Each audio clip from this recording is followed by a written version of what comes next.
Hello, everyone, and welcome. I am Sally Davies, editor at Aeon magazine, and it is my pleasure to host today's brochure meetup on the ethics and governance of artificial intelligence in healthcare. So the application of AI in health holds open the promise of revolutionising the way we diagnose, treat, and care for patients, from personalising medicine to enhancing mental health interventions. However, it also forces us to confront fundamental questions about autonomy, transparency, trust, and decision-making. What is the role of human judgment and intuition in the age of AI? How do we balance the pursuit of innovation with the imperative to protect patient privacy? And how can we create governance structures such that these technologies are developed and deployed responsibly and don't exacerbate existing biases and disparities? So today we've got a diverse panel of experts across medicine, philosophy, and law to open up these and other questions. So just some quick housekeeping before we kick off with the webinar. It's going to last for approximately an hour. In the first 20 minutes to half an hour, we're going to hear some brief presentations from the panelists, and then we will open it up to discussion in the last half. I should flag that we are missing one of our panelists who will hopefully be joining us at one point. So if you see another face pop on the screen, that's why. We'll ask her to introduce herself at that point. But for now, I will just hand over for some brief introductions to our current panelists. So just going around on my screen, Ross, baton over to you. Yes, hello everyone. My name is Ross Utcher. I'm a professor at the Dalai Lama School of Public Health in the Department of Family and Community Medicine at the University of Toronto, and where I'm proud to be a member of the Joint Centre for Bioethics. Over. Thank you. Thank you, Ross. George. Hi, everyone. I'm Georg Starke. Like Ross, I'm also a physician with a background in philosophy. I'm currently postdoc, actually right across the lake from Brochet at EPFL in Lausanne, as well as at the Technical University of Munich, and work primarily on the ethics of AI in healthcare broadly, and also on AI-enabled neurotechnology in specific. Thank you. Thank you. Fascinating. Looking forward to hearing more. And Ching Fu, over to you. Hello, everyone. My name is Jingfu Lin. I'm a professor at the Institute of Law for Science and Technology at National Tsinghua University in Taiwan. I've been working on law and technology issues, regulation of emerging technologies, and also international law. Recently, I've worked on the use of AI in criminal justice systems, and also the use of AI in some countries as a social critic, and also law enforcement issues, and also their challenges. Thank you so much. Well, look, just to get started, we'll hear some brief presentations. So Ross, you're up first. Thank you very much. Oh, here we go. Actually, I'm going to stop you there because we've just got Ivana joining us now. Ivana, are you there?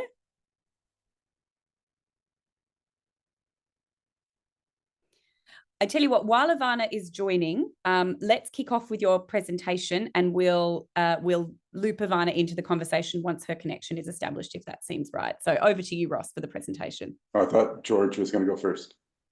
Oh, yes. Sorry, my apologies, George. Yes, you are up first. Yes, go ahead. As you wish. Thank you.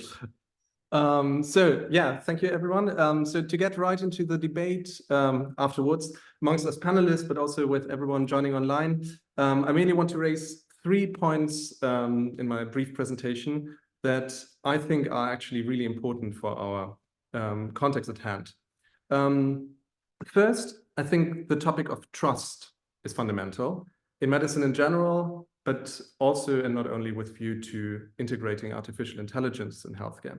So when we do this, when we integrate AI into healthcare systems, I think we really need to strive to maintain and ideally foster trust. Now, trust is complex, it's multifaceted, but one way to think about it is maybe using an idea from Daniel Dennett, who, as you all know, sadly passed away just 4 days ago. Dennett famously distinguished between 3 stances that we can take when looking at the world: the physical, the design, and the intentional stance. And all 3 can actually be quite informative when looking at AI-enabled healthcare systems. You can take a physical stance asking, is the system in its entirety reliable? Does it work under the real-life conditions where it's supposed to work? You can take a design stance, look at its performance, so ask, how well does the system work? And finally, you can also take an intentional stance, asking, what are the underlying intentions ingrained in the system? On what has it been optimized, and by whom? So thinking a bit about these different dimensions of trust can, I think, provide a useful analytical framework or tool for us to distinguish different aspects of what an ethical, legal, and socially aware governance structure should strive for also in our debate. The second point I want to raise is that as the debate about AI in healthcare matures, I think it's really important to get real. We need to think about particular use cases of AI in healthcare, think about context, be attentive to detail, identify the respective actors. Certainly, it has been very important to highlight the ethical and epistemological peculiarities of artificial intelligence in healthcare more generally. And a lot of this has happened with great work in the past years. But to translate these big discussions, say about explainability or fairness, into actual clinical practice, I think we need to think about specific systems in specific contexts. So, for instance, think about an AI-based diagnostic system in radiology, or an AI-enabled rehabilitative technology, or even an AI-based early warning system for public health emergencies. These all involve very different actors in very different settings with potentially very different aims. And only if we take these differences seriously can we, I think, also sufficiently involve key stakeholders, and in particular also patients, in the shaping of these novel AI-based technologies. And third and finally, I also think it is really important that throughout this entire process, we stay humble. I think this is actually a key contribution that we as a community of scholars working on ethical, legal, and social aspects can make to foster the necessary interdisciplinary and multi-stakeholder collaborations that are needed by promoting this stance of humility.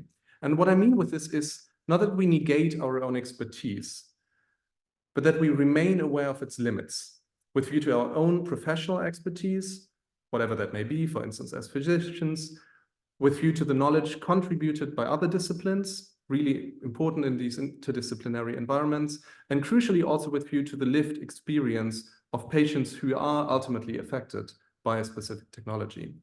And to have this kind of respectful exchange, at least on this professional level and on the scholarly level, I think it's really fantastic that Rocher organizes these meetups.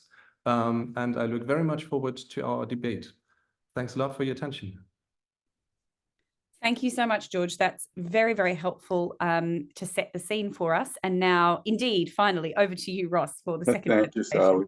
So it's a great pleasure to be here, and I'm grateful to the Rocher Foundation for inviting me. And it's wonderful to see so many colleagues and friends who have joined as attendees, and I count on you to correct any errors that I've made during this presentation. So I'm going to speak to my experience working on the ethics side of AI, not on the research side. I do research. I've worked with machine learning applications and neural nets in data, and I'm a failed Python learner. So most of the work that I do is involving organizations that are struggling with and the challenges that AI presents. So, for example, I chair the College of Family Physicians of Canada's Ethics Committee. The College of Family Physicians is working on a position statement in AI. It's still in draft form, but we used, for example, the WHO report on AI for health to sort of populate the values and bring out the ethical issues. Similarly, I worked with colleagues at the University of Toronto on something called the AMS Fitzgerald Fellowship in AI and Human-Centered Leadership. And there we take individuals who are working in institutions who are charged with the integration of artificial intelligence applications, the deployment, and help them think through the normative and ethical issues that relate to that.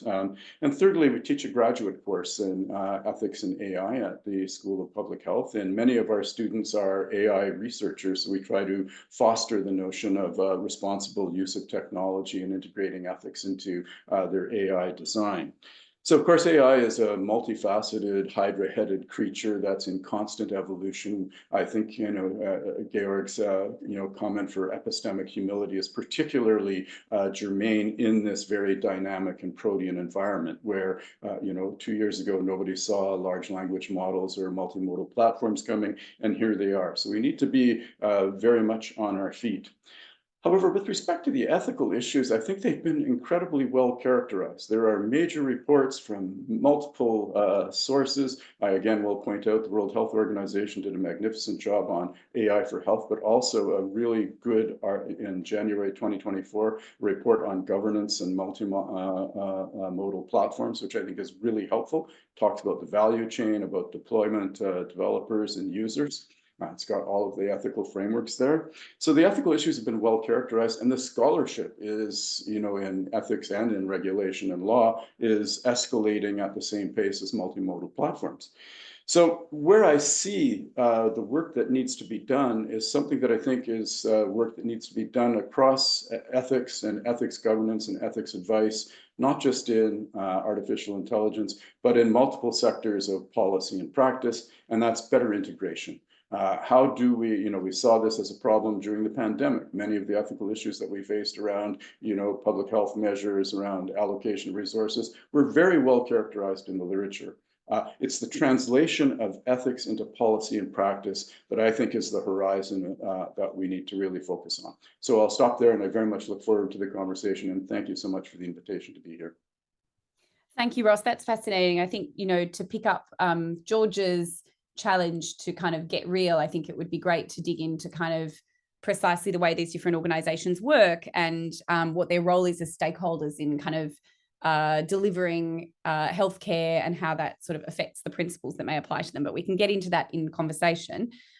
Just to conclude this round of brief presentations, I'll hand over to you now, Ching Fu. All right. Thank you, Sally, and thank you, Sam and the Broacha Foundation for inviting me and hosting this fascinating session. It's a great pleasure to join my fellow panelists today and to shed light together on the issues of fascinating dimensions of the use of AI in the healthcare sector and its ethical implications and many other ramifications. As Sally noted, I'm coming from a law and policy perspective, and I will make a couple of quick points because of the time constraint. I look forward to our discussion afterwards. Today, we have all witnessed an exponential rise of AI-powered applications in medical and healthcare services, and driven by the large amount of quality data, computing power, algorithmic advances, and public-private investment. Various AI systems are being used in analyzing complex medical data, such as images from MRI, CT scans, and X-rays to assist in diagnosing diseases with incredible speed and accuracy. And they also hold the potential to improve the access to healthcare in underserved communities where specialized doctors are limited.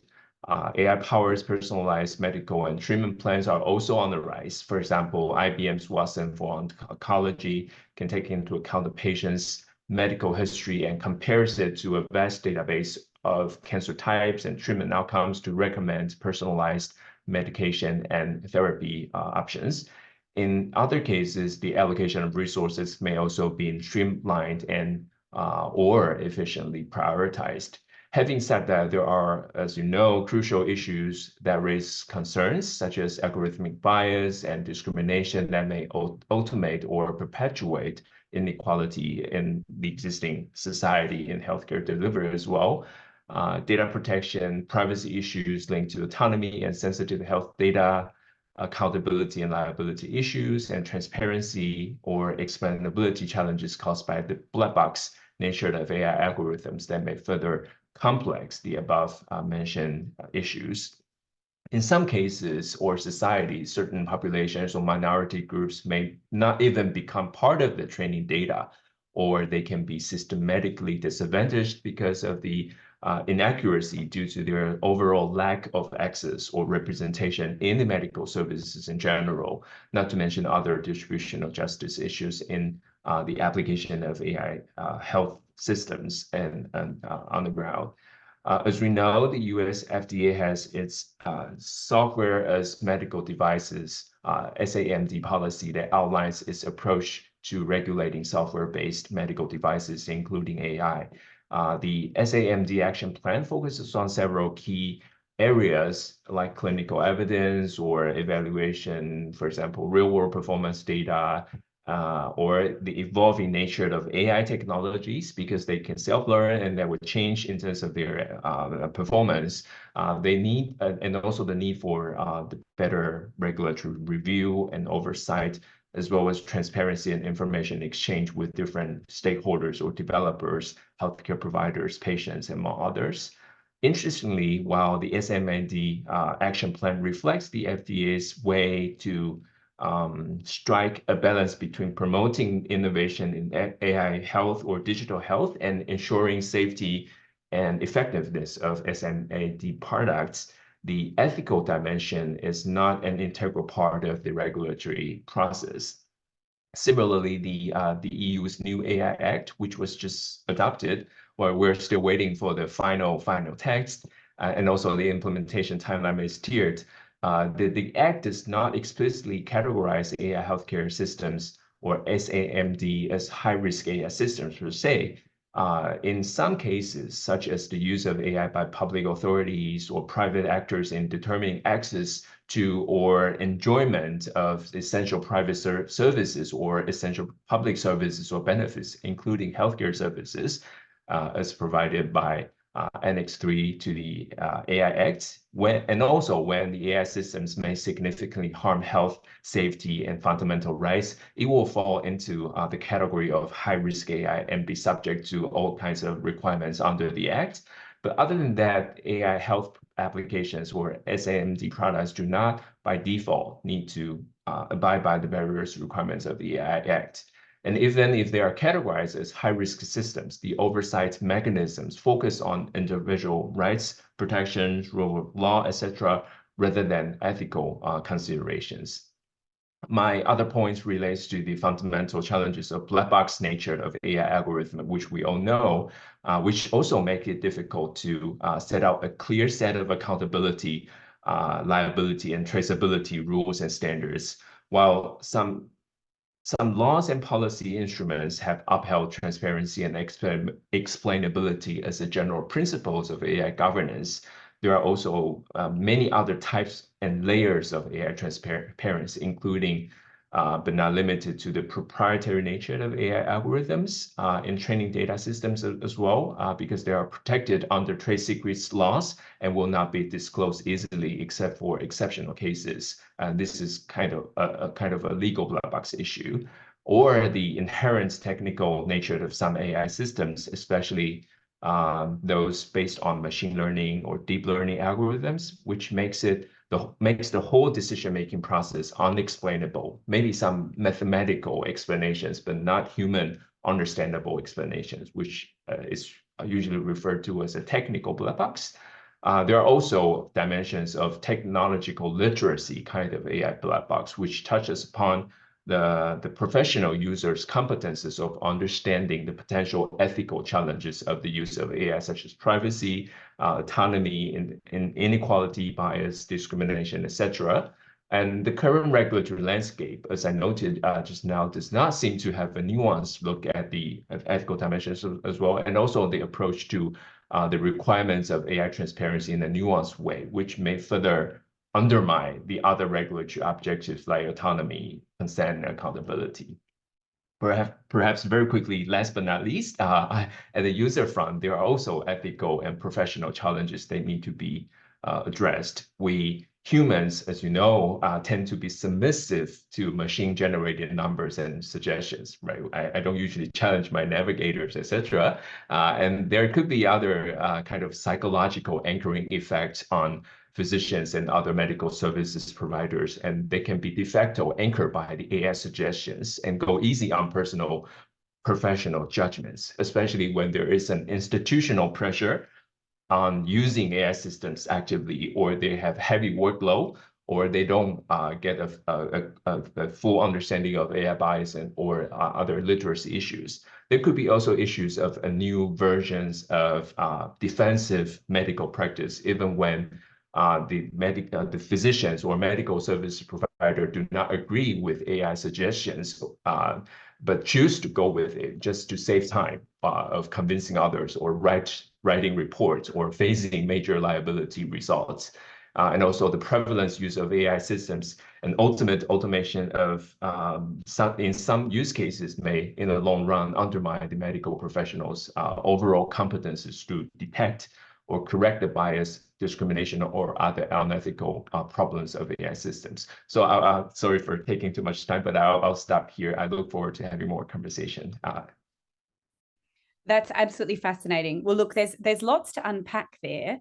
One thing I should just briefly say, which I failed to mention at the start, is that participants, you are welcome to drop questions, as some of you are doing already in the Q&A, and the panelists and I will pick those up as best we can. We may not get to all of them, but we'll try our best.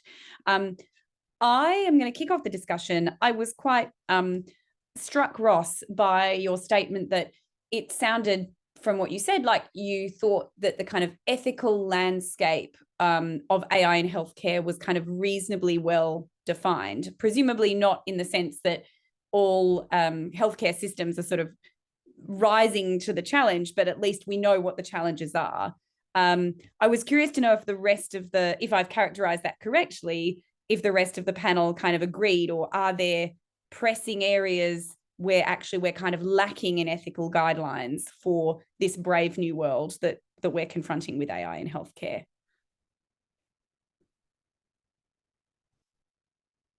So if I can jump in, I would totally agree with Ross there. I think we do have quite a lot of substantive research and guidelines with view to many of the pressing ethical questions, and it's more of a question of translating these abstract guidance into particular situations in specific healthcare systems and making them, do the work for us. But yeah, maybe Qingfu has a different perspective. Actually, I do agree with Ross's comment on like that we have already done a full mapping of the ethical challenges of AI application in healthcare systems. Having said that, I do feel that there is a gap between the ethical standards and kind of soft law style of guidelines and the real world regulatory actions taken by the regulators, because they are focusing on the kind of, I'm not saying that they're still focusing on the traditional way of regulation, but the overall regulatory objectives focus still on the very important safety and effectiveness part of the regulation, rather than other kind of ethical challenges or distribution of justice issues. So there could be some actions, maybe international collaboration, or as George mentioned, multi-stakeholder involvement in the deliberation, so as to fill the gap between the our understanding of the ethical challenges and our mapping of the challenges vis-a-vis the regulatory actions in the real world. Interesting. So what I understand you all to be saying is that we have this kind of quite sophisticated ethical understanding, but when it comes to implementation in practice by regulators, and in terms of the sophistication with which those concepts are then sort of applied to help shape the actions of real world actors, that there's a gap there that needs to be filled. I mean, maybe we can dive into some of these issues. I mean, I think that something that came up in the conversation was this notion of, well, perhaps indirectly, but the notion of informed consent as a kind of pillar of clinical practice. But in the world of, I thought it was quite nice, Qingfu, the way you described these different boxes, right? So we have the black box, but this additional layer of boxing involved when you have kind of private companies providing the algorithms that are powering a lot of these innovations, and then you can't get behind it because they're considered commercial trade secrets. What implications do those kind of boxes have for informed consent on the part of the patient, who is then going to be receiving treatments on the basis of recommendations made by these systems? How do we think about that challenge? And two, are there any real world examples where this has come up, where the notion of informed consent is kind of coming under pressure and regulators and stakeholders have responded accordingly? It's $1 million question, Sally, but I'll give a very quick and perhaps an oversimplified comment. I do think that the black box challenges of AI is nuanced. They have different layers and different challenges. They require different legal or regulatory requirements so as to alleviate the black box issues. In some use cases, the levels of requirement, they may not need to be that much, they're much high. They can be a basic levels of explanation or the general logic of the decision-making process rather than a case-by-case counterfactual explanation or etc. or something that that can be actionable. So in terms of informed consent, I tend to think that the black box problem would not be a serious obstacle to the fulfillment of the informed consent principle, because in terms of informed consent, the medical services provider will let the patient know the general logics of the use of AI and also the potential risks, and it's more of a systematic kinds of transparency rather than a case-by-case specific transparency. So I wouldn't think that the black box challenge would be a real obstacle for the realization of the informed consent principles. Interesting. I mean, maybe there are other aspects of AI systems there in terms of sort of patients' data being used as training data, for example, and this comes down to the kind of balance we strike between patient privacy, but also, wanting to ensure positive outcomes for humanity as a whole. So yeah, maybe there's a different challenge, or these AI systems pose a different challenge to informed consent, not directly related to the black box feature of them.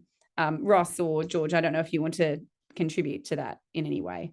Yeah, just a quick observation that, and it sort of picks up, I think, on the comment of submissiveness to the machines. I'm working on this paper on, ChatGPT meets the Grand Inquisitor, Karamazov's famous, like, we hand our freedom over and you give it to us back at our feet. We've already lost the battle on informed consent by our mania for apps, right? Everybody just clicks and says agree, and there's this perfectly transparent 75-page, legalese document that tells you all the things it could include, provisions that you have to give your right arm on request.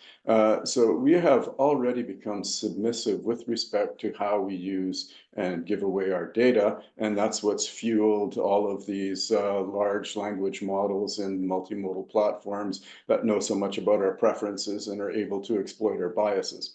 So now we're trying to kind of put a little firewall around that small area in healthcare because of the highly confidential nature of medical data, yet we still have difficulty in sharing. This goes back to work I was doing 20 years ago on sharing data for common good, like health services data for health services research that shows system performance and whether we need to get, first person individual consent to have your data that's kept in publicly funded databases, speaking as a Canadian, for research on optimal service providers. And people are all ambivalent about that. We found a nice legislative workaround for that. So I think in some ways we've lost the battle on informed consent because we have such an appetite, willingness, and desire to participate in the fruits of what these devices are ultimately going to provide for us. But I think we need to actually really draw attention to the strong ethical foundation of what's required. And that's something where health professionals and ethics people and regulators and policymakers need to stand firm, because there's a lot of pressure, a lot of money, a lot of impetus. I mean, we should really actually problematize the way in which artificial intelligence is being seen as a solution, not just to problems in health systems, but it's going to save practitioners' lives. I don't quite buy that. It's going to make patients' lives easier. I don't quite buy that either. So lots to say about that, and I'll stop. Over. George, oh, here we are. Ivana seems to be joining us. Ivana, welcome. Hello. Hello. Hello. Hello. Oh, I'm sorry, my apologies. I had so big problems with connection, but finally me and Sam solved the connection problems, and I'm here. Hello to everybody. Good afternoon from Croatia.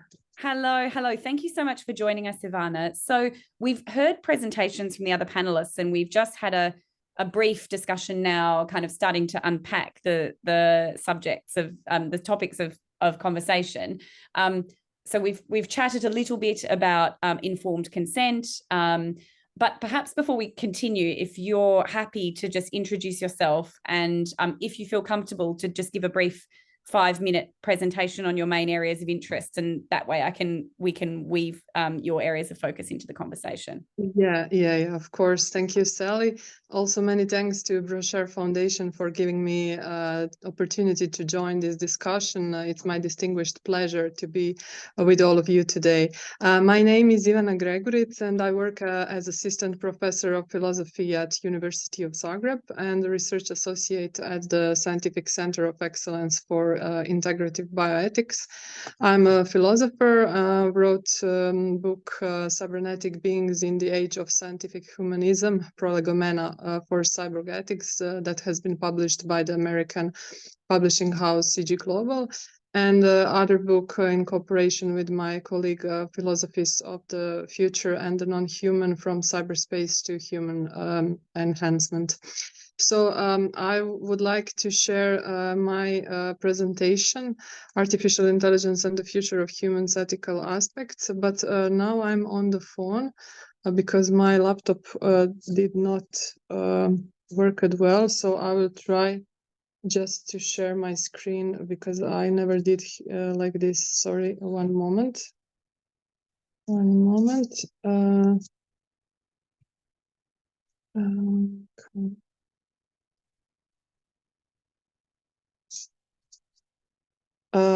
Do you see the presentation? Unfortunately, no, I don't think we see the presentation. One moment, share.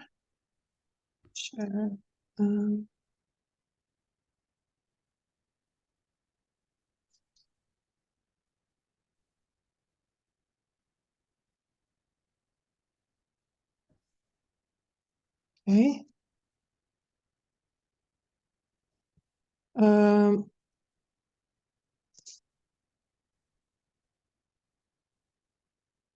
Is it now? I don't think so, Ivana. I think maybe in the interest of time, if you feel comfortable, maybe it would just be worth talking us through the presentation if you feel you can do that in the absence of the slides, and perhaps we can circulate the slides to the participants after the session. Yeah, or I can maybe do like this. So one moment. Sorry. Do you now see the presentation? Yes, we can see your screen now. So I guess it depends how small the Okay. If you do full screen, maybe that will be. Yeah. I will do. Yes. One moment. Sorry. Is it now good? Okay, I think we've hacked our way to a solution here. So yes, that looks okay. Let's press on so that we can leave some time for questions. Yeah, of course. Okay, so on the beginning, I would like to say that the modern development of bionics and other emerging technologies have promised to help humans to become more than human by improving his mental and physical characteristics, enabling us to connect new technologies with a human nervous system that can cause changes in the human biological structure and improve human condition in which humans are in control of their own evolution. Ivana, I'm so sorry to disturb you. I think we've lost your presentation again. Can't see anything. I don't want to spend too much more time on this, but just I think you may have accidentally turned your camera off. Oh, I'm so sorry. One moment.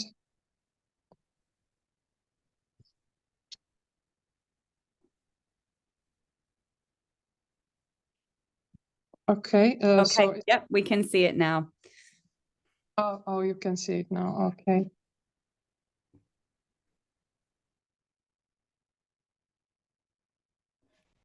No, I'm afraid we've lost it again, Ivana, but I think actually what would be best is if you feel comfortable, just talk us through your main areas of research, and we can try to, or you can talk us through the slides and we'll try to unpack some of it. Oh, we've lost Ivana again. Sorry, everyone, for this being disturbing the arc here. Hopefully, Ivana will join us. I think what I'll do is just invite her to jump into the conversation so we don't spend too much more time on technical challenges. And even though normally I would try and finish at the hour so that we're not too cognitively overloaded, I think I'll allow this to go a little bit beyond so that we can unpack a little bit more. So just picking up the thread we were before. So I think this question that George raised about trust in the healthcare system in the age of AI and using Daniel Dennett's kind of layered approach to the stances we can take to different systems. George, I'd love you to expand a little bit upon that and to talk through, as things stand, based on the frameworks we have and the technologies we have and the degree of literacy we have among healthcare professionals, how much trust across those three layers is there currently in AI systems as they're applied in healthcare settings? Thanks. I mean, that's an excellent question, and it's very difficult to answer, I think, depending on the specific application that you look at again. I think one way to think about this is actually to connect it also with the debate we had previously on explainability and on disclosure, because I think this is one aspect where I think the points that were raised before are really also really play an important role. If you do not disclose that you are using AI in a clinic and then later on the patient happens to find out, that could be really detrimental to trust. So my impression is that we really need certain guidelines in place to create structures that facilitate some level of trustworthiness of the whole procedure, and make sure that trust is not lost, because it's always much easier to lose trust, and once it's broken, it's very difficult to rebuild. And the second point, also going to this point raised by Chin-Fu earlier, with view to these different types of opacity, which I think are really helpful also to distinguish here. So between intended secrecy as let's say company secrets, right? Or the technical secrecy or the technical opacity of a system because of the way it works, for instance, as a CNN. But then that there's also this layer of a technical illiteracy potentially on part of the end users or of physicians, of clinical staff, which may inhibit the translation of certain things to the patient in a way that is actually understandable to them. But with view to the three aspects where we stand, I think that's really a question where you need to look at each specific applications, because some may perform really well, but not in the context for which they are designed. In some cases, you may have some conflicts of interest depending on who designed it. In others, that's absolutely not the case, but it really depends on, I think, what you look at. And also at the specific countries in which it is used. Trust in technology varies, as you all know, widely across different countries and our attitudes towards technology. So I think all these contextual factors would need to be taken into account. So sorry, I cannot give a very straightforward answer to your question. But... No, I mean, it was quite a difficult one to answer, I suppose, in a general sense. But maybe I could ask you specifically, and just before I hand over to you, Ivana, are there any instances or any concrete examples of specific clinical or healthcare contexts where you've seen trust being well managed in terms of how the use of the AI system is disclosed to the patient? Or are there any kind of innovative models you've seen that help to build trust in the ways that you said were necessary? It's a very good question as well. I cannot really think of an excellent example to give you right now. I'll think about it, but I think so something that I think is worth keeping in mind, and that also goes to one of the questions that have been raised by the audience, is that here again it's important to distinguish between AI systems where there is a human physician in the loop, and others where that may not be the case. And particularly for the latter, I'm more skeptical in how we manage this trust preserving communication as in comparison to the ones where you still have physicians who are at least technically able to tell you, okay, we're going to do this for that reason. Yeah, it's very interesting though, because I mean, based on Qingfu's presentation, based on these kind of psychological anchoring effects and our sense of submissiveness to technology, simply having a physician in the loop, which we might think brings in the requisite amount of human judgment, actually, given what we know about the reality of how humans relate to machines, in some sense, it may be little more than a rubber stamp. I mean, I think it was also really interesting in your presentation, Qingfu, that the rise of AI systems may give rise to this kind of organizational logic where a physician kind of knows that, or their gut tells them, or their professional judgment tells them that a certain clinical decision is right, but they don't want to have to go through that organizational kind of arduous process of convincing colleagues. And so, yeah, some of these logics behind how AI systems can influence us aren't necessarily immediately apparent. So we have to have additional protections, not just to keep humans in the loop, but make sure that specific quality of human judgment is kind of protected. So Ivana, just jump in there. It would be really good if we actually valued clinical judgment as a skill to be cultivated, nourished, and taught. You know, we've moved a long way from, you know, there's this belief that in principle all human judgments are biased. So we'll set aside that. This need to sort of anchor our thinking into some form of external mathematized structure. Evidence-based medicine was the first shot across the board to sort of diminish clinical judgment. But because clinical judgment, at least in my view, and I've written about this, is an intermingling of epistemic and ethical considerations grounded in the knowledge of the individual patient. And we have moved away from supporting teaching that, not just in medicine, but in health professions education. So I would like to see, rather than us trusting, you know, thousands of resources to machines, why can't we support the cultivation of good clinical judgment in humans as a priority? Over. Can I also add very quickly to, yeah? Oh, thank you, Sally. So I think what George just said kind of touches upon my kind of comment on transparency and also regulation as well.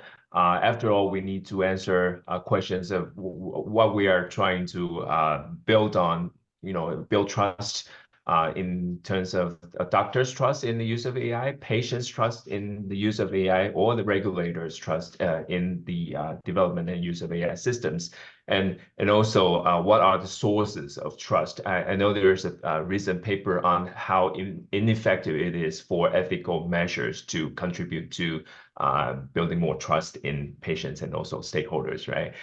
Right. So, and also we know that in terms of AI systems, effectiveness always not, if not often, if not always, goes against transparency. So if you have more transparency, you have less effectiveness. So if we focus our source of trust on effectiveness of the AI system, then we need to sacrifice, you know, to some extent the requirements of transparency. But if we want to ensure that the source of trust comes from transparency or explainability, then the overall effectiveness of the AI system may be undermined. So there is always a trade-off in terms of building trust among different stakeholders. Just to you know, get on to George's comment. Well, it's very interesting because what this conversation makes me think is actually, in some ways, what we're seeing with the rise of these AI systems is not necessarily a kind of platform shift, but actually the continuation of a cultural trend that you'd identified, Ross, which is kind of the erosion of respect for human judgment, precisely because it's not measurable. It doesn't have that so-called reality effect of kind of numbers and quantification. And actually, this is a moment where rather than leaning into that, we actually need to kind of protect those distinctive qualities, but it's going to be very difficult because it was already in the process of being eroded. I'd really love to continue the arc of this conversation. Now, Ivana, I'd love to have your contribution. I can see we're struggling somewhat here with the presentation. What I'd invite you to do is maybe just to do some very quick highlights from your presentation rather than necessarily running us through the whole thing.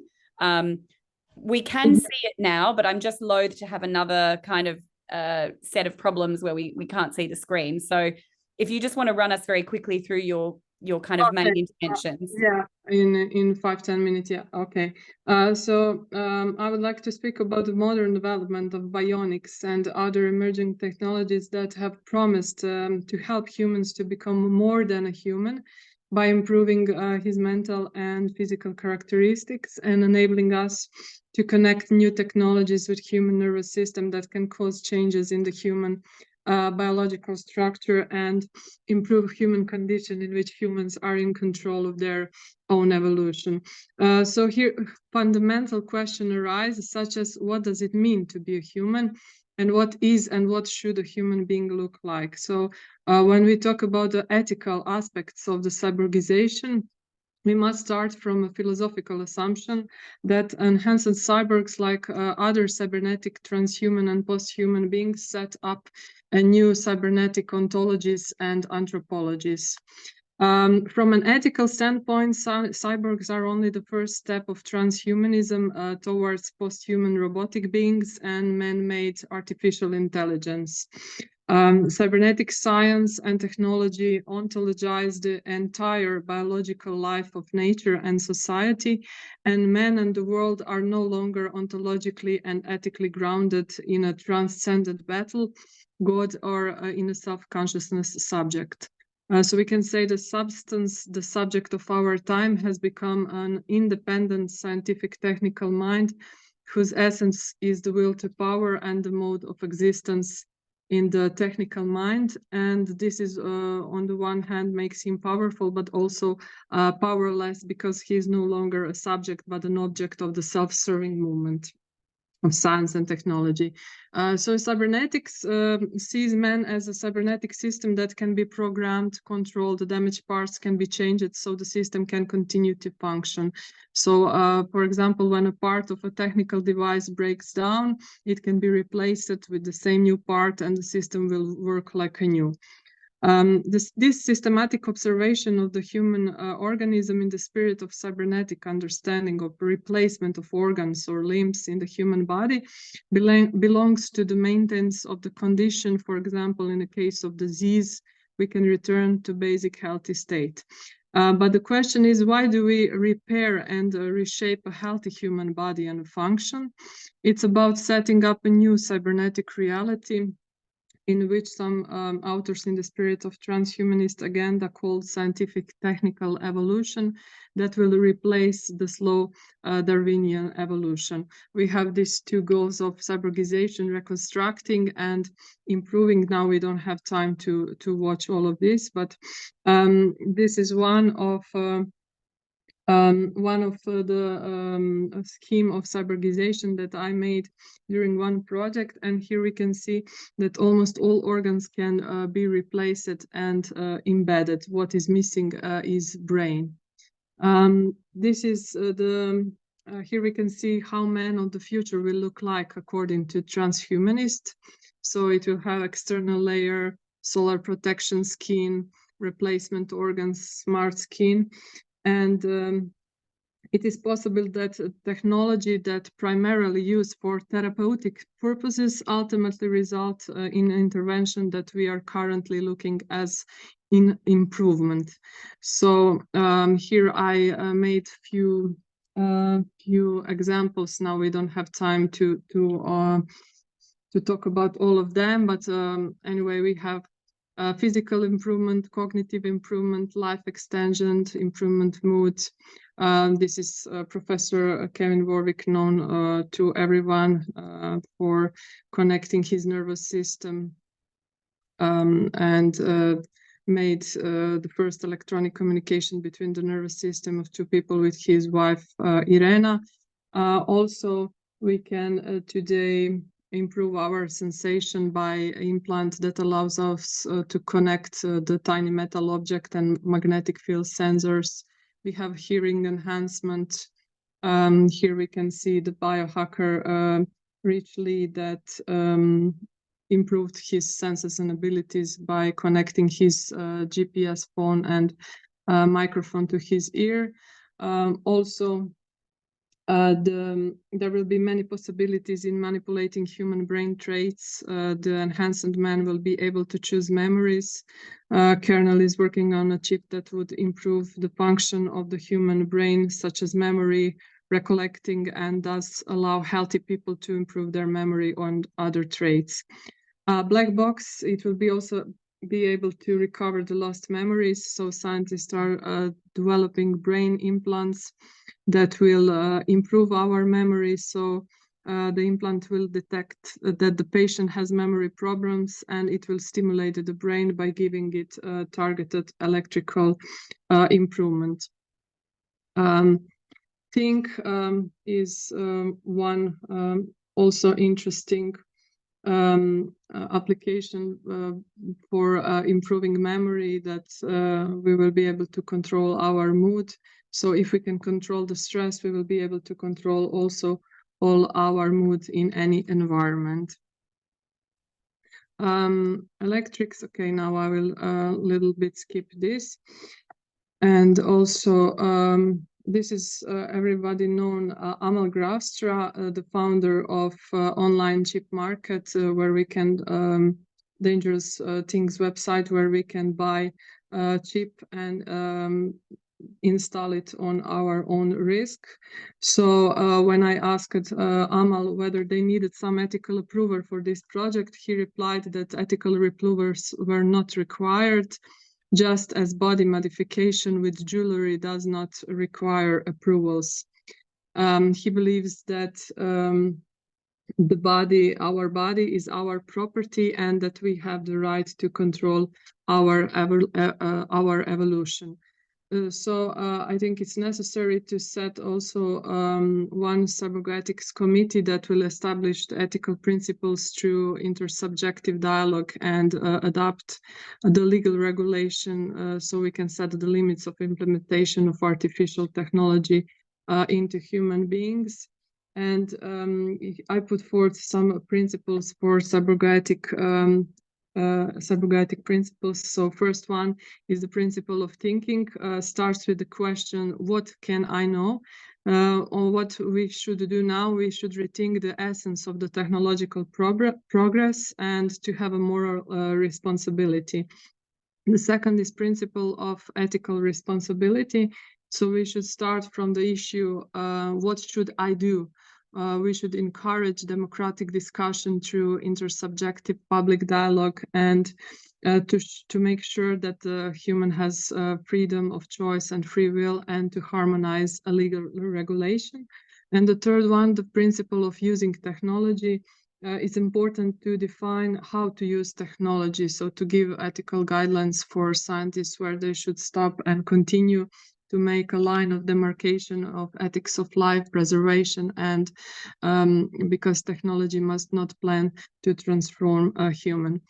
Here are some of the questions that we should define: ethicality of implementation, usage, purposefulness, the borders, law regulation. So I will now skip this. This is interesting also. I talked to Richard Walker, one of the spokesmen for the Human Brain Project, also during the brochure stipendium here in Geneva in your foundation. So what he answered me about ethical question about loss of control over goals, he argued, is it realistic to think people will have a chip? I think it's not. It's like a hammer. You can use hammers to make weapons, but hammers have lots of their other uses as well. As we are really going to give up powers that become available to us, it's not going to happen. I think we should encourage discussion and see what society wants and doesn't want. Society wouldn't want to ban hammers, and I don't think anyone wants to ban computer chips. What we want to ban is some uses of hammers and chips. He really said this great. Also, I talked in the European Parliament on the conference Responsibility in the Time of Robots, where I proposed a resolution for regulating human enhancement with recommendation for the establishment of cybergraphic committee to establish the ethical and legal responsibility for cybernetic enhancing humans. So I consider it's necessary to intercede for the moral and legal control of scientific technical manipulation, to preserve the inviolability of the human beings, and setting a legal responsibility, establishing ethical principles to be respected in the development, programming, and use of cybernetic implants, and also incorporating the principles into these European regulations.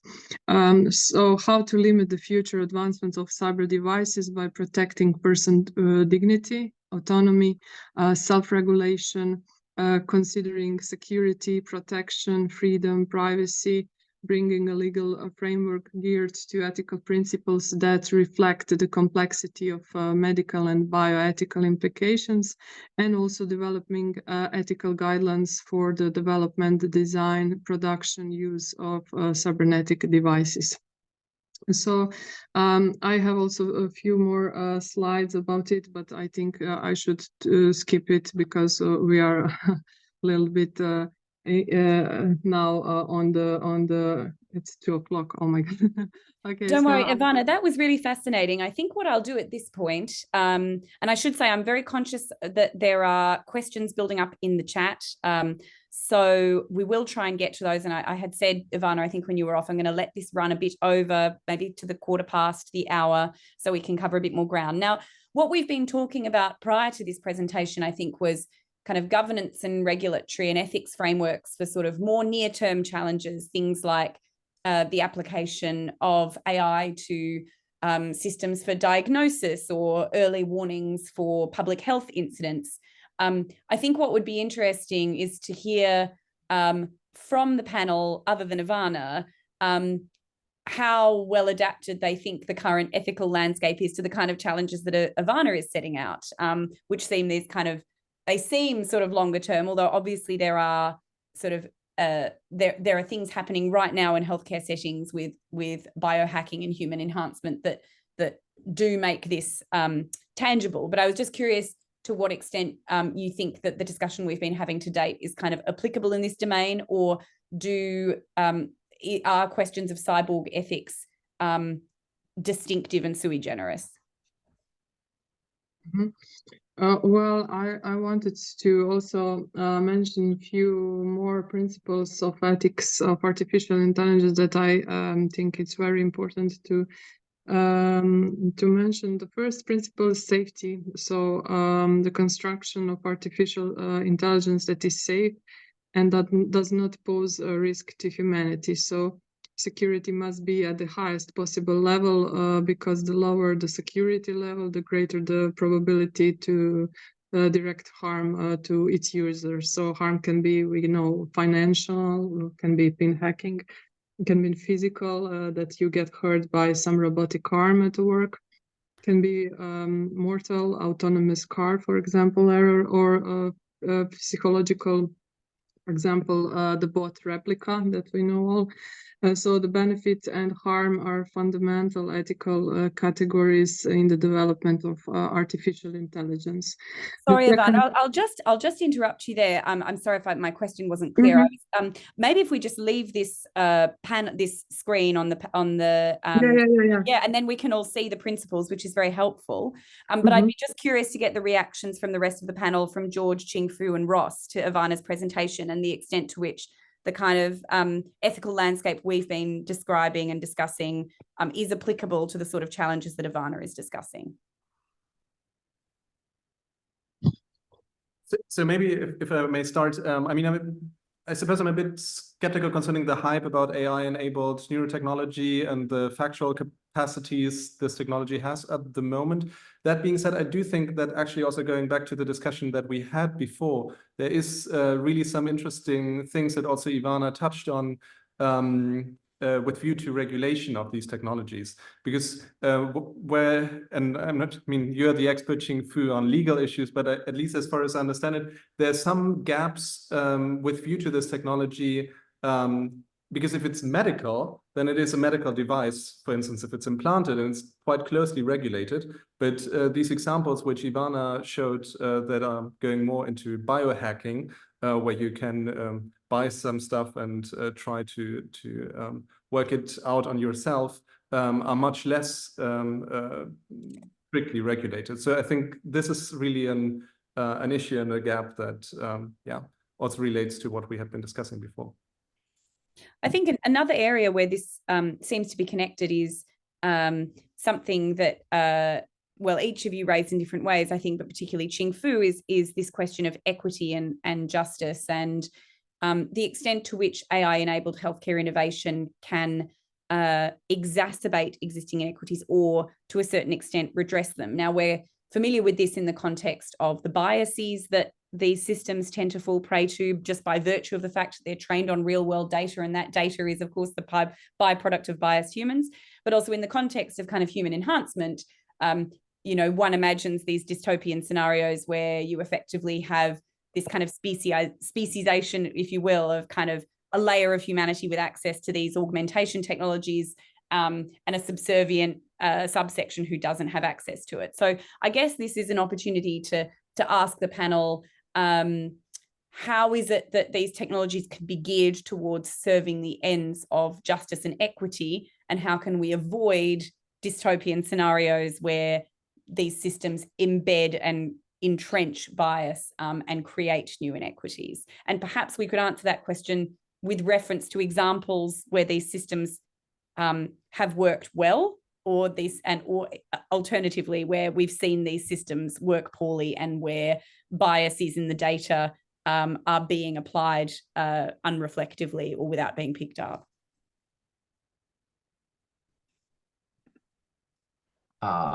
Maybe I will add one quick comment. Maybe that also reflects to George's comment on the advocacy and safety of the AI applications, including biohacking and also human enhancement. I wouldn't say that the autonomy or consent part of the this regulation would be a huge problem in terms of biohacking and human enhancement, because they are usually more privileged. They have the money and resources to access to these kind of services. But then at the same time, are they well informed when they make that kind of specific decisions? Do they know the overall the underlying safety and efficacy issues or any other risks of unintended consequences or there? I also echo Sally's comment on equity and access there. I made a comment just earlier, right, on some the inequity problems, because some minority groups may not even become the training data of it for AI healthcare services or systems, so the AI systems will not be accurate for them, and then there will be a systematic bias and discriminatory effects on that. And in terms of biohacking and human enhancement, there also are similar issues, right? Because they are not equally accessible to those who are not socially or economically well, and this kind of intervention can also exacerbate existing social inequalities and widening the gap between those who can afford medical services or human enhancement and those who cannot. And also, at the end of the day, it may become the privilege of the wealthy, and also leading to other kinds of disparities in health, education, and other different kinds of opportunities.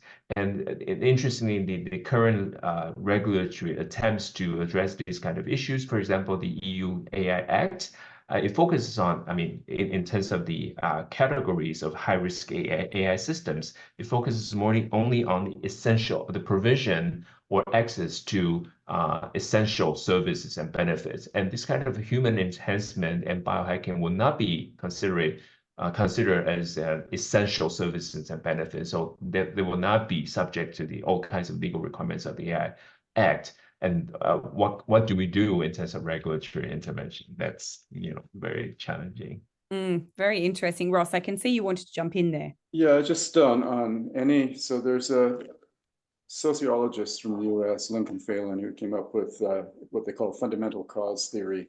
And fundamental cause theory holds that any intervention in health that depends on resources will inevitably end up distributed inequitably.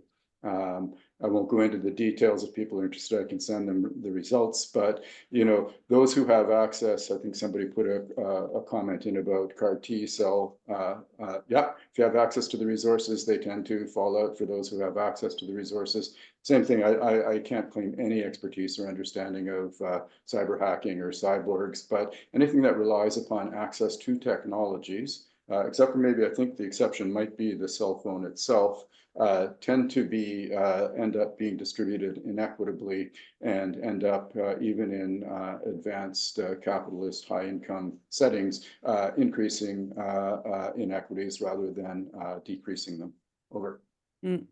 I think a question I have here is if we all agree that AI systems, however they're applied, be it in a hospital setting, be it for human enhancement, should be serving the goals of equity. There's the question of sort of how is it those systems can be built such that we're mitigating bias, such that we're applying them equitably. But then there's the question around governance and transparency. How is it that those systems can be known to be working equitably? How is it that we can get a kind of, is there a development of a kind of kite mark such that private companies would be able to sort of say that they've been tested by a third party and their algorithms have been appropriately sort of tweaked so as to minimize bias? I'm just curious to understand what is the governance framework for kind of validating the sort of ethics of AI algorithms as applied in healthcare settings.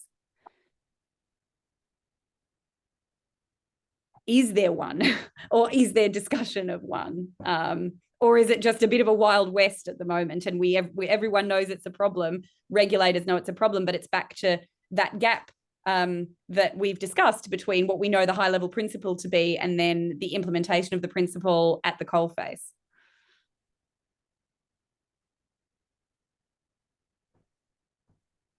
Ching Fu, I can see you grappling with that.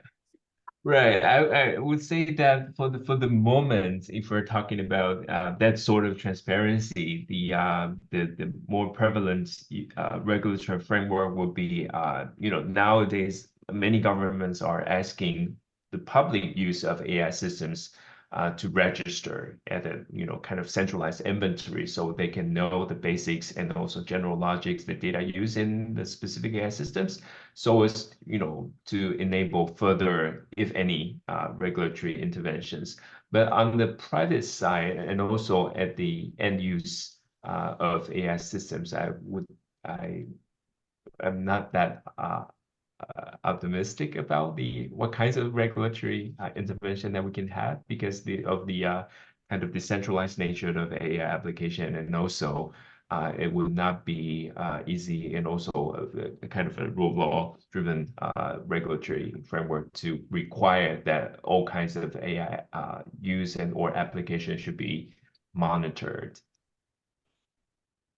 Yeah, and there's another sort of, I think, wrinkle in this. So I was just, your comment, Sally, made me think of this Stanford AI Index report. And one of the findings they have is that robust and standardized evaluations of, foundation model responsibility are seriously lacking. In other words, there's a lack of standardization in the reporting of responsible AI reporting.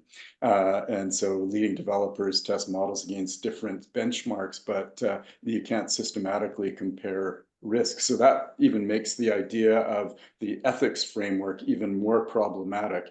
In other words, if you can't compare models to each other, then how can we actually compare, ethical frameworks and regulatory frameworks to each other? But I think, we've got to push on that. That's a really good point. Over. I mean, the optimist in me wants to say that we're just in a moment of uncertainty and that this will eventually shake out and that there will be technical ways that we can kind of create these comparable standards. But I mean, it is slightly terrifying to think that these technologies are going to be driving an increasing number of decisions in a healthcare setting, and yet we won't have any real insight or transparency into kind of not only how they work, but whether the things we know are the risks are being appropriately mitigated. Yeah, welcome to the 21st century. I mean, a question I have, and then I'd really like to sort of try and bring in a few more comments from the audience, is, you know, we have this sort of long-standing, I guess, you know, social contract, if you will, between clinicians and patients. And I'm curious to know the panel's views on whether the advent of AI in healthcare is so fundamental as to require a kind of new social contract in terms of how patients and physicians give and receive care, or is it simply that we are going to be able to adapt the existing ethical framework so as to preserve the fundamentals of that relationship? I mean, I guess foundationally, are we looking at sort of breaking out this dyadic structure of clinician and patient into sort of clinician-patient AI system? And is that going to require kind of a whole new framework for how healthcare works? Or is it that fundamental dyad is going to be preserved? So I think, so we need to answer this question in the context of crises in many health systems globally. So for example, in Canada, we have which has a publicly funded healthcare system. We have a large number of patients who are unattached to primary care. And so if you are and we're not alone. So if you're in a system where there is a critical shortage of healthcare providers, and you have needs for health information, people will look for it on their own, and they will increasingly, as we've seen, turn, it used to be just go to Google and put your question in the search engine and see what comes out. So my patients used to come in with reams of, oh, it's okay, Dr. Upshur, you don't need to tell me, I figured it all out, and just give me this drug because I've got this. Well, so I had to start undiagnosing people before I could diagnose them. Now, the new models are more powerful because they're drawing on more information, and they hallucinate, but they also are producing a little bit of self-certitude. So I think we may be in a new situation because there will be a large number of people looking to understandably help themselves or people in their family find answers to the health problems that are plaguing them without access to a healthcare professional. And unless we get universal access and universal primary care for all 8 billion people in the next little while, people will be, and I don't know actually what the ethics are around that, because again, it speaks back to things we've already covered. There's no way to actually understand how different models perform. There's some, because the benchmarks that they're using aren't patient focused. Right now, they're looking at, can you pass a medical exam? Not can you give information in a patient-friendly way that's useful and not dangerous to them. So there's a lot of concerns there, because people will, turn to resources when they need answers to questions. And I certainly can't fault people for that. Over. Yeah, very interesting. George or Ching Fu, do you have any responses to that question about the extent to which AI is putting pressure on the patient-doctor relationship? George, you want to go first? After All right. Sally, this is a fascinating question. I have never thought about this before. I also have limited expertise in this area, but I want to recall that there, in GDPR, there is I forget, like it's Article 22 or something, a right to reject automated decision-making. Like, it's kind of a right to have human in loop in the decision-making process, right? And also in Taiwan, the medical law requires doctors to have direct contact with the patient so as to make diagnosis and also make treatments, right? But then this kind of, if I can see this as a part of the traditional medical social contract, as you said, does the involvement of AI or the automating part of the process of diagnosis change that kind of, doctors' direct diagnosis of patients and direct treatment, or do we can we reimagine a new patient and physician relationship that we don't necessarily need to have a doctor directed involvement or a full human decision-making process, etc. So that would be a very tricky one. But this kind of discussion has been done in some ways when we talk about the use of telecommunication in remote areas. We have e-health or remote health provider service provision, especially during the COVID period. So maybe we're not ready for this kind of new discussion on the new social contracts between patients and doctors. But that's what I can say for now. Yeah, very interesting. And look, Ivana, maybe I'll bring you in at this point. I mean, I think in the work you do, what do you see as the kind of the role of medical professionals in an environment where AI involves augmentation and enhancement as much as it does the kind of traditional interventions to promote health? Well, I think loss of human control by assigning decision-making to AI-guided technologies could, for example, affect various aspects of clinical care and the health care system because they include the patient, the clinical-patient relation, and the relation of the healthcare system to technology providers and the choices that society should make about the standards of care. So although providing individuals with more opportunities to share data and to obtain autonomous health advice could improve their agency and self-care, it could also generate anxiety. So the hospitals and healthcare providers are unlikely to inform patients that AI was used as a part of decision-making to guide, validate, or overrule the provider. But however, no precedent for seeking the consent of patients to use technologies for diagnosis of treatment. And the use of AI in medicine, a failure to disclose the use could challenge the core of informed consent and wider public trust in healthcare.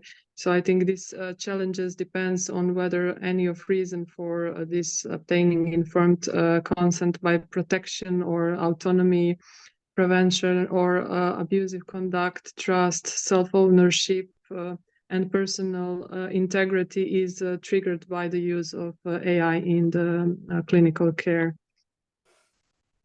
Well, so look, I'm conscious that we've run over time. I mean, we've covered a lot of ground, but I think something that I'd like to end on is fundamentally, something we were hoping to focus on predominantly in this webinar, but I feel like we haven't quite unpacked, which is governance. So I think coming back to this question about understanding that there's this incredibly complex landscape of risks and opportunities, that the ethical challenges in AI applications are well known, and yet the way that they're implemented on the ground is sort of patchy and fragmented. And as George rightly pointed out, in terms of analysing their implications, we need to look at the very granular details. Where are there any further steps beyond the formation of these ethical principles that we have in hand? What are the steps being taken towards trying to create a sort of systematic global approach, if any, towards ethical governance of AI in healthcare? Where are the green shoots and areas of optimism in that department? Yeah, so I'll point back to the work that the World Health Organization has done. It's explicitly on ethics and governance in AI for health.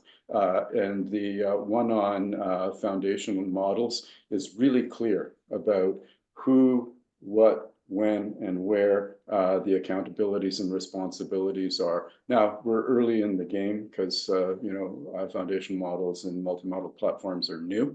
But I think I'll give them credit. This was published in January 2024. So it was a rare event where ethics was actually a bit ahead of the game here.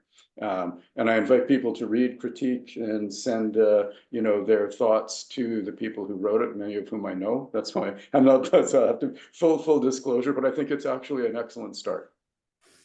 Well, thank you, Ross. Look, thank you, everyone. I wish we had more time. I'm sorry for the somewhat fragmented nature of the discussion, but I hope it's been useful and interesting to everyone.